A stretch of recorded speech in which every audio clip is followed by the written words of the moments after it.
More than 60 countries and international organizations gather at the State Department in Washington for the final day of the Summit on Countering Violent Extremism. Their aim, to come up with a plan for tackling the problem and its root causes. There's been a silly debate in the media in the last days about what you have to do. You have to do everything.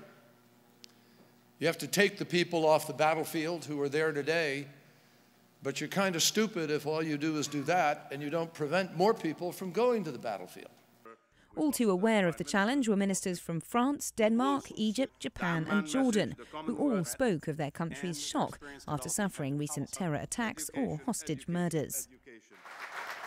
For President Obama, one way to prevent further radicalization, alongside the grassroots local action discussed on the first and second days of the summit, is to improve human rights. When people are oppressed and human rights are denied, particularly along sectarian lines or ethnic lines, when dissent is silenced, it feeds violent extremism.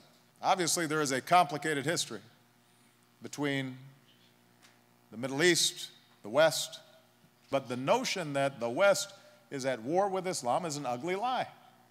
Some have questioned whether a three-day meeting involving very varied levels of delegates, organised at relatively short notice and with vague targets, can really achieve a great deal. But the State Department says this is about more than a quick fix, and says when it comes to African nations confronting the scourge of terrorism, good governance is key. I think there is great interest, certainly on the part of the United States, in helping states in Africa that are facing an increasing threat from ISIL so that they can better counter it. But at the same time, I would urge African governments, like all governments around the globe, to not lose sight of the longer-term generational struggle and the opportunity to enlist the international community. The State Department says invitations for this summit were sent out on the 29th of January. That left delegations very little time to prepare, to decide who to send, or to organise appearances for their ministers in Washington.